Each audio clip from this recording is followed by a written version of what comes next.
May mga lugar na ang puso'y hindi hinahanap. Kusa itong tinatawag ng lupa, ng hanging dumadaan sa palayan, at ng liwanag ng mga alitaptap na tila bituing bumababa para tumambay sa gabi. Doon ko unang narinig ang tibok na hindi ko hinanap, pero ako'y hinatak papunta. Ako si Marco, binatang bukid. Sa amin, ang alarm clock ay tilaok ng manok.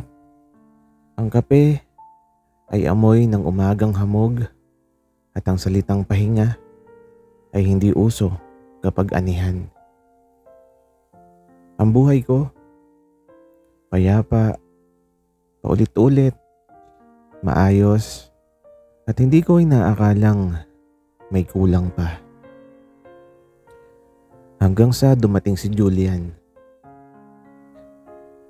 Ay, pare, ikaw ba si Marco? Tanong niya na may dalang sako sa balikat. Nakangiti, matinik ang mata at mukhang naligaw na artista sa gitna ng palayan. Napakurap ako. Oho, ikaw ba yung anak ng kumpare ni tatay na magbabakasyon dito? Tumango siya. At ang sabi niya, ako nga, si Julian. At mukhang dito ako tinadhana ng tadhana sa pag-aani ha. Napahalakak ako. Kung alam niya lang, ako tong aani sa kanya. Unang lakad si Pilapil. Isinama ko siya sa Pilapil habang palubog ang araw. Suot niya yung rubber shoes, ako nakatsinelas. Habang naglalakad kami, parang lunod siya sa ganda ng bukid. Grabe no? Parang painting, sabi niya. Napatingin ako sa kanya imbes na sa palayan. At ang sabi ko sa sarili ko, kung painting to, siya yung centerpiece. Nabigla tuloy ako nang bigla siyang madulas. Aray! Napasubsob siya. Pero sa daming talahib, parang higaan lang. Tinulungan ko siyang tumayo. Biglang hindi ko may alis yung tingin ko sa kanya. Okay ka lang? Tanong ko. Ngumiti siya at ang sabi niya, okay, kasalanan ng Pilapil. Wag mo akong sisihin, wika niya. Napatawa ako.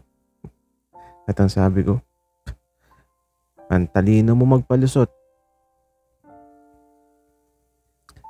At eto, nagpahinga kami sa may gilid ng palayan habang kumakaway sa hangin ng mga palay. Napasabi siya. Alam mo, gusto ko dito. Tahimik, totoo. Parang walang nagmamadali. At ang sagot ko naman, ganyan ang bukid. Hindi kami namadali. Tinuturuan kang huminga. Napatango siya. At doon sa simpleng sandaling yun, parang may kung anong umusbong. Hindi malakas, hindi madrama, pero totoo. Tahimik, parang bukid. Nang gumabi na, inilabas ko siya sa likod ng bukid. At doon, sumasayaw ang alitaptap. Literal siyang napawaw. Parang stars na lumilipad, sabi niya. Ngumiti ako. Hindi ganyan karami araw-araw. Nagpapakita lang sila kapag may bagong kwento na magsisimula. At eto, lumingon siya sa akin. At ang sabi niya, ganun. So, anong ibig sabihin? Nagkibit balikat ako at ang sabi ko,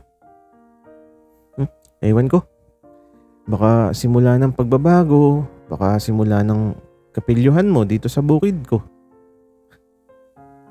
Natawa siya at ang tawa niya, parang musika na sinasabayan ng kuliglig. At doon ko nakita, hindi kailangan ng malakas na tibok para maramdaman na may nagsisimula.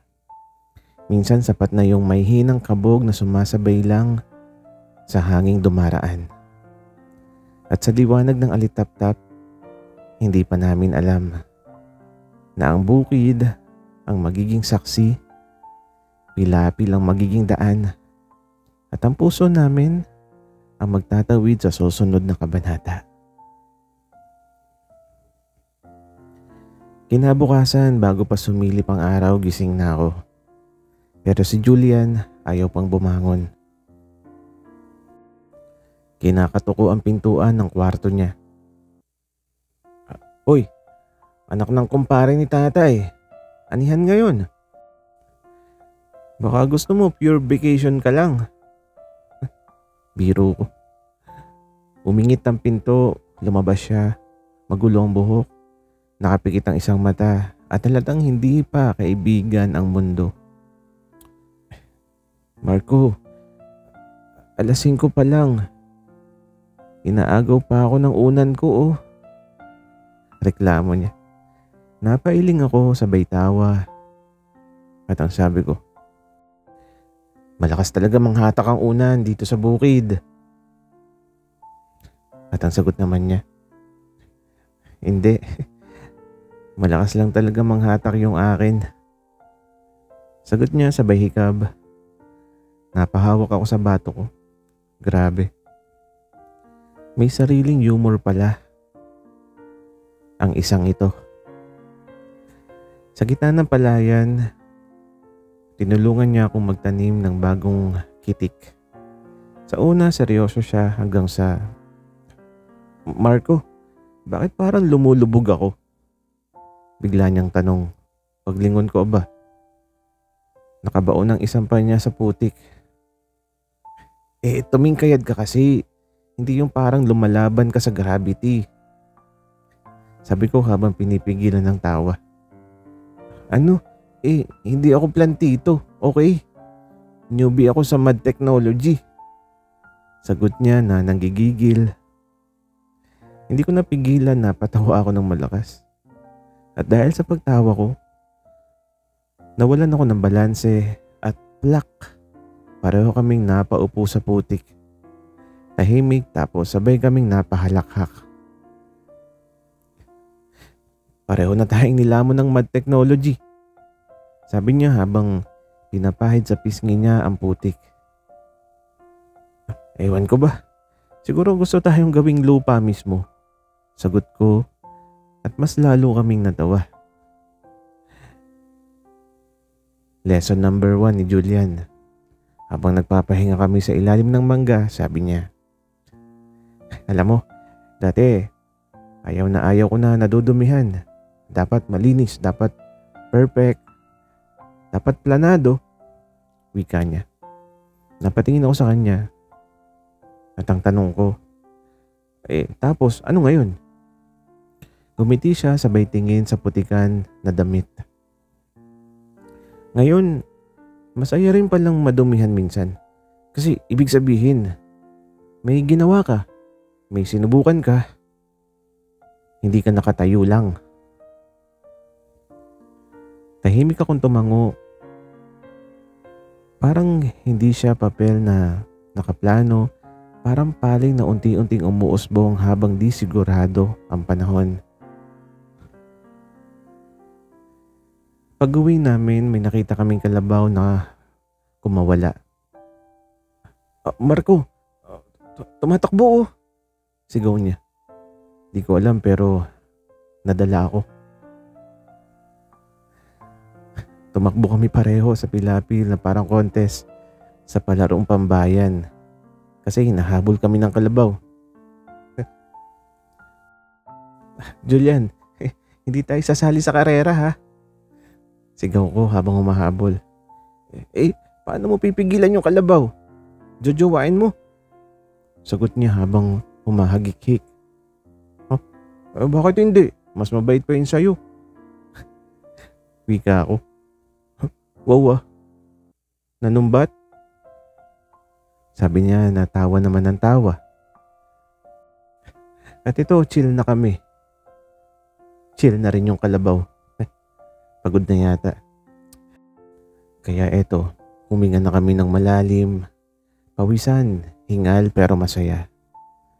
Napatingin ako kay Julian. Sa under the sun may kakaiba siyang dating. Hindi maingay, pero hindi rin tahimik. Hindi humihingi ng pansin, pero pansin siya. Ang pagtatapos ng araw, habang pauwi, sabi niya bigla, Marco, salamat ha. Para saan, Julian? Sa pagpaparamdam na okay lang maligaw, madapa, madumihan at humiga sandali. Wika niya. Napangiti ako. Walang salamat sa bukid. Lahat dito tinuturo ng lupa. Sinusunod lang natin. Wika ko naman. Naglakad kami ng sabay, tahimik pero hindi awkward. At sa ikalawang araw niya sa bukid, hindi man niya alam pero unti-unti nagiging parte na siya ng tanawin ko. At habang nilamlam ng paglubog ng araw ang palayan, ramdam ko na hindi na ako nagtuturo sa kanya kung paano ang maging bukid. Siya na yung bukid na unti-unting tumuturo sa akin. Kung may isang bagay akong napansin kay Julian, hindi mo kailangang ipilit na sumaya kapag kasama mo siya. Kasi kusa itong dumarating parang hanging humahalik sa palay. Umagang-umaga abala kami sa pagwiwisik ng binhi sa punlaan. Sabi ko, dapat pantay, hindi yung parang nag-aasin ka sa tinola. Sumagot ba naman? Uy, masarap kaya ako magtinola. Ikaw malamang yung tipo ng tinola mo parang pinakulo ang malunggay na naligaw. At ito napahinto ako. Teka, nilalahit mo ba ang tinola ko o pagkatao ko? Lahat. Wika niya sabay tawa. Napailing ako, natawa rin. Ganito pala makipag-asaran na walang barikada, walang ilangan, walang tinatagong hugot. At eto, bigla niya akong tinanong habang nagsasabog ng binhi. Marco, naniniwala ka ba sa soulmate? Natigilan ako saglit, sabay sagot. Bakit? May target ka na ba, Julian? Gumisi siya at ang sabi naman niya, wala, nagre-research lang. At ito, sinabayan ko ng biro. Ang sabi ko, sa bukid, hindi soulmate ang tawag, kapunlaan. Kasi sabay kayong tutubo kahit iba yung yugto. Iisang panahon. At ito, napahinto siya. Teka, ang deep nun ah. Ikaw ba nagsulat nun o yung palay? Wika niya. Siyempre ako, pero credit sa palay. Proud kong sagot. Natawa siya at sa tawa niyang yun, may kung anong dumampi sa hangin. Hindi maingay, pero naramdaman. Habang nagpapahinga kami sa gilid ng pilapil, tahimik sandali. Tapos sabi niya, Marco, alam mo, buong buhay ko, palagi akong pinipressure ng dapat magaling, dapat mabilis, dapat panalo. Wika niya at ito napalingon ako. Dito ko lang naranasang Hindi ako hinahabol ng oras. Parang okay lang na dahan-dahan. Wika pa niya. At ito tumango ako. At ang sabi ko, kasi ang bukid, hindi nagmamadali pero laging may bunga. Napangiti siya ng malalim, hindi yung biro, hindi yung mababaw, yung totoo lang. At ang dagdag ko pa, at siguro kaya ka napunta dito para maalala mong may ganda rin sa dahan-dahan. At eto tahimik siya pero yung klase ng tahimik na may tindig. Sa buong maghapon magaan ang usapan, puno ng biro, puno ng tawa. Pero minsan may mga sandaling sabay kayong titigil bigla. Tapos magkakatinginan, tapos wala kayong sasabihin pero may naiintindihan. Tulad kanina habang pinapanood namin ang punla na nilalaro ng hangin. Marco, tawag niya. Oh, wika ko naman. Wala, wika niya. Bakit mo ko tinawag? Wika ko. Tapos ito ngumiti lang siya. At ang sabi niya, gusto ko lang, bawal ba? Hindi ako sumagot, pero lihim ako napangiti. Minsan pala sapat na yung may tinatawag kang pangalan, hindi dahil may sasabihin ka, kundi dahil may gusto kang maramdaman. Pag-uwi namin, sunset na. Yung klase ng kalangitan na kulay pangarap na hindi mo minamadali. Sabi niya habang naglalakad, Marco, sa tingin mo ba, may mga bagay na hindi kailangan ng label para maging totoo? Huminga ako with matching dramatic pause kunwari. At ang sabi ko, oo naman. Tulad ng manggang hilaw kahit di pa hinog, alam mong mangga. Natulala siya tapos tumawa ng malakas.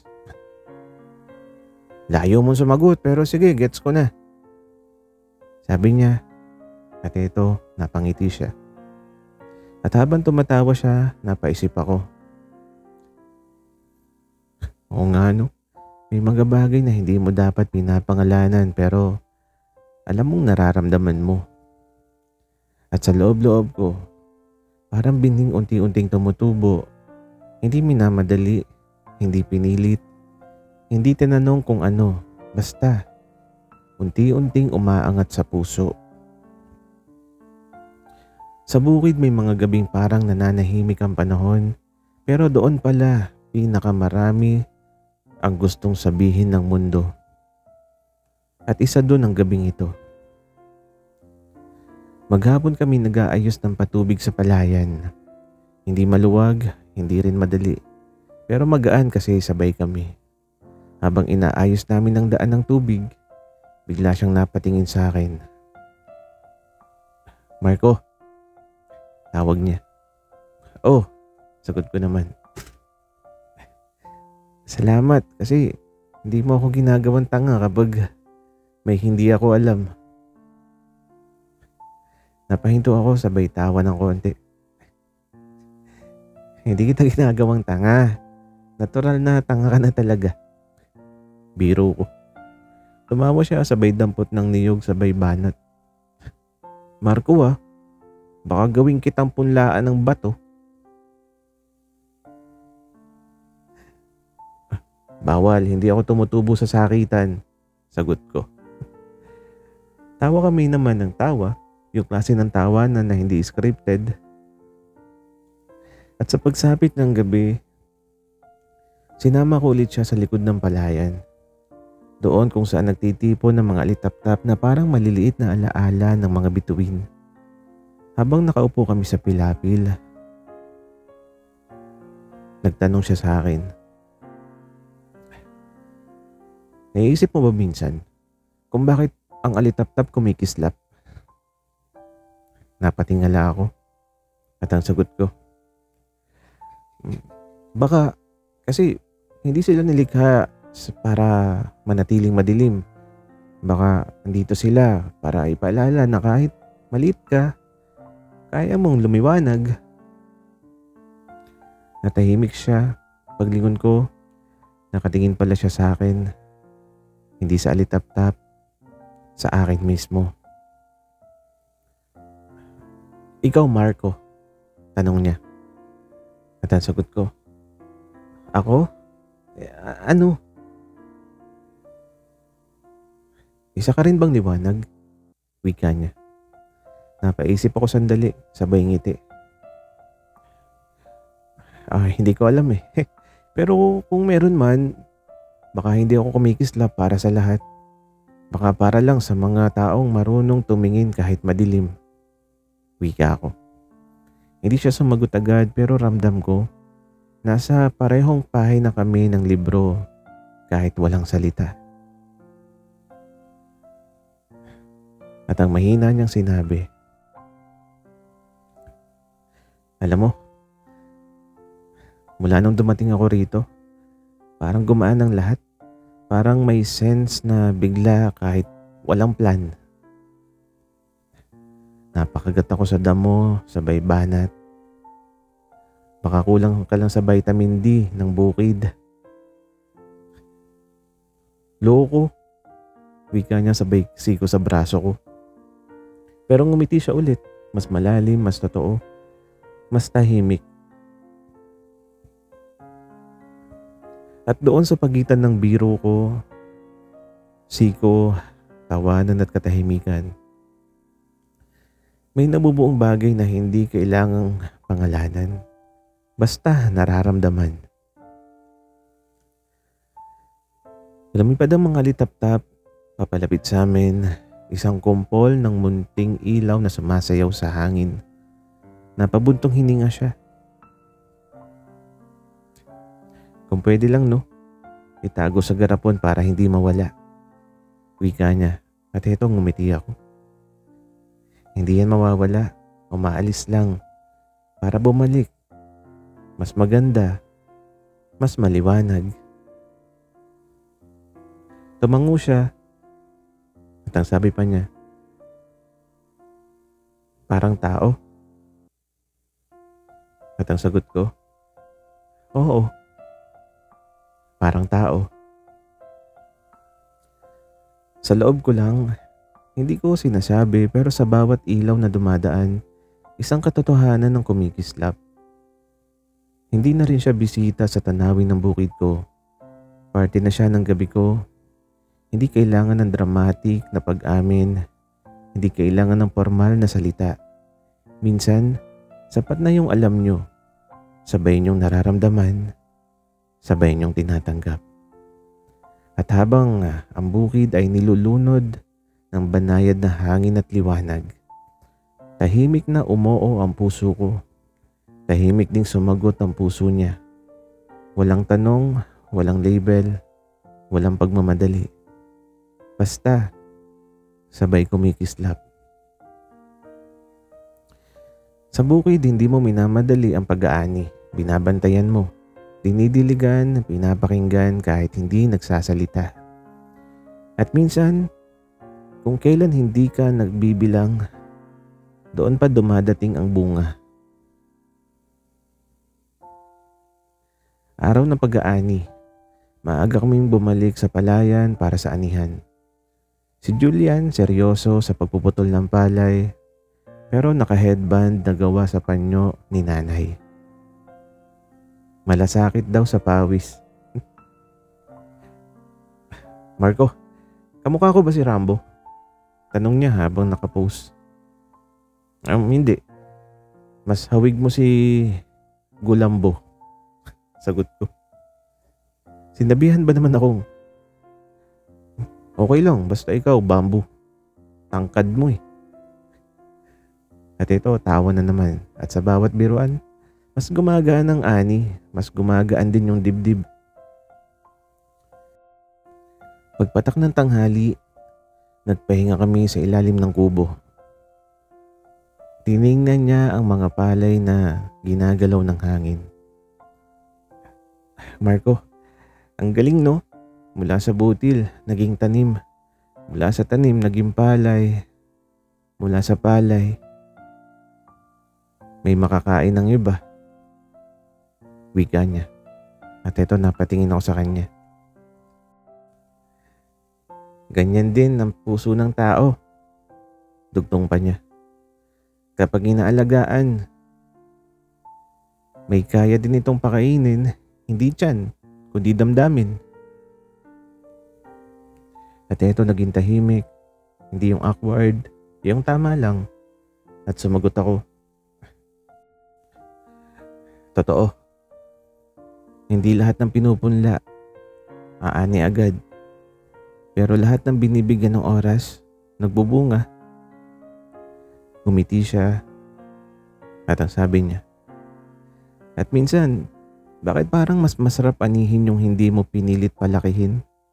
Yung kusa lang tumubo. Napakamot ako sa batok. Sabi ko, siguro kasi yun yung totoong may ugat sa'yo. Nagkatinginan kami. May kung anong tumahimik sa hangin. Hindi nag-iwasan, hindi sumablay. Parang inamin ng moment ang lihim namin. Walang label pero may linaw. Napabuntong hininga siya, ngumiti, sabay sabing, hindi ko alam kung anong tawag, Marco, pero gusto ko yung ganito, yung hindi pinipilit, yung hindi hinahabol, pero nararamdaman. At eto, napangiti ako. At ang sabi ko, hindi naman kailangan na laging may pangalan. Ang mahalaga, may totoo. Tumango siya at doon parang inamin namin ang sagot, hindi galing sa bibig, kundi galing sa pagkakaintindihan. At eto, pauwi na kami, pasahan ng mga inanim palay. At ang sabi niya bigla, Marco, kung ang puso mo pala parang palay, di ikaw yung sakahan. Napahinto ako at napatawa at ang sabi ko, at ikaw ano, harvester?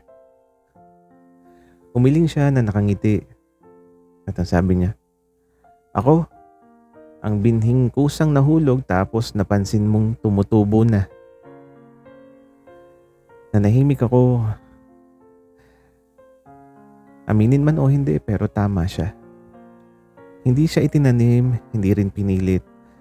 Kusa siyang dumating, kusa ring lumalim. At eto, bago kami pumasok sa bahay, tumingala kami sa langit. Madaming bituin, tahimik ang mundo, maingay ang tibok ng puso. Sa gabing, tila may bitbit na mga bituin. At sa isip ko, hindi ako naghintay, hindi rin ako naghanap, pero nagkaroon ako. At minsan, yun pa yung pinakatotoo. Kung may isang tuntunin ng bukid, hindi mo hinihingi ang panahon, inaabangan mo. At kapag dumating ito, hindi mo minamadali, tinatanggap mo. Huling araw ng ani, mabigat ang sako pero magaan ang puso. Matagal na kaming nagsasabayan ni Julian sa ginagawa namin, sa tawanan, sa kwentong walang palamuti at sa katahimikang may sinasabi. Ngayon, huling araw ng anihan at bago iayos ang palayan para sa susunod na punla, pinagmasdan niya ang bukid, hindi bilang turista, kundi bilang parte nito. Marco, salamat sa pagpaparamdam na hindi ko kailangang magmadali sa lahat. Wika niya. Tinapi ko ang balikat niya at ang sabi ko naman, wala kang dapat pasalamatan. Ang bukid ang nagturo sa'yo. Naglakad lang ako kasabay mo.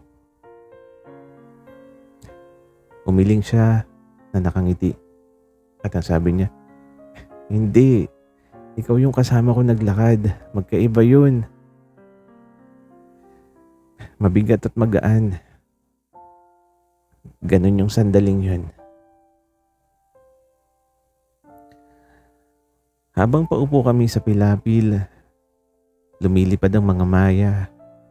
Umiindak ang palay at banayad ang hangin. Marco, kung ang buhay parang bukid, edi hindi pala mahalagang mauna o maging mabilis. Ang mahalaga pala, may kasabay ka sa pagtubo, hindi sa takbuhan. At eto, napatango ako. At ang sabi ko, tama. At minsan, yung kasabay mo, hindi mo hinahanap. Dumadaan lang tapos biglang hindi na umalis. Napangiti siya. Eh di ganun tayo. Wika niya. Hindi ako nag-ulap, hindi ako nag-deny, hindi ako nagdrama. Sumagot lang ako ng payak, parang hangin. At ang sabi ko, eh di ganun nga. At tumahimik kami habang pinapakinggan ang katotohanang hindi kailangang isigaw.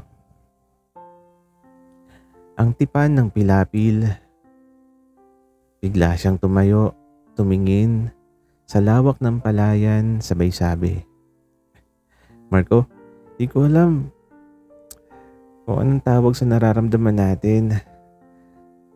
At ayos lang, basta ang alam ko. At eto, lumingon siya sa akin nang sigurado pero mahinahon. Ang alam ko, gusto kong balikan to, hindi yung bukid lang, kundi ikaw, yung kasama ka. At eto, tumayo ako at ang sabi ko, hindi mo naman kailangan na balikan eh. Kasi hindi ka naman nawala. Ngumiti siya, yung ngiting hindi natatakpan ng biro. Walang usapang tayo ba, walang friend or more. Walang pwede ba o hindi. Kasi may mga bagay na kapag malinaw na sa pakiramdam, hindi na kailangang isalin sa form. At sa gabi muli ng mga alitap-tap, sinadya namin balikan ng lugar. At gaya ng una, sumasayaw ulit sila. Hindi mas marami, hindi mas konti, sapat. Parang kami. At ang sabi niya, Marco, bakit kaya bumabalik-balik sila? At etong ngumiti ako. At ang sabi ko naman, kasi may dahilan silang manatili. Natawa siya pero alam naming hindi alitap-tap ang tinutukoy. Hindi simula, hindi katapusan, at itutuloy bukas. Hindi kami nangakong forever, hindi kami umaktong pelikula, hindi kami nagmadali mag-label, basta nagising kami kinabukasan na magkasabay uli sa bukid. Mas magaan, mas malinaw at mas totoo. At minsan, yun na yung happy ending. Hindi yung pinagsigawan, kundi yung pinanindigan ng tahimik. Sa pilapil ko unang narinig ang tibok na hindi nagmamadali. Sa palayan ko natutunang ang pagmamahal ay hindi tunggalian kung sabayang pagtubo. At sa liwanag ng alitap-tap, naunawaan kong ang tamang tao. Hindi kinukulong sa palad dahil siya mismo ang liwanag na kusang bumabalik gabi-gabi, tahimik, totoo, at tiyak. Ako si Marco, isang binatang bukid. Hindi ko hinanap ang pag-ibig, pero itinuro sa akin ng lupa kung paano ito alagaan. Dahil ang totoong kwento, hindi nagtatapos. Tinutuloy kinabukasan sa parehong pilapil sa parehong bukid, sa parehong puso. Sana'y nagustuhan nyo ang aming kwento. Maraming salamat sa inyong pakikinig.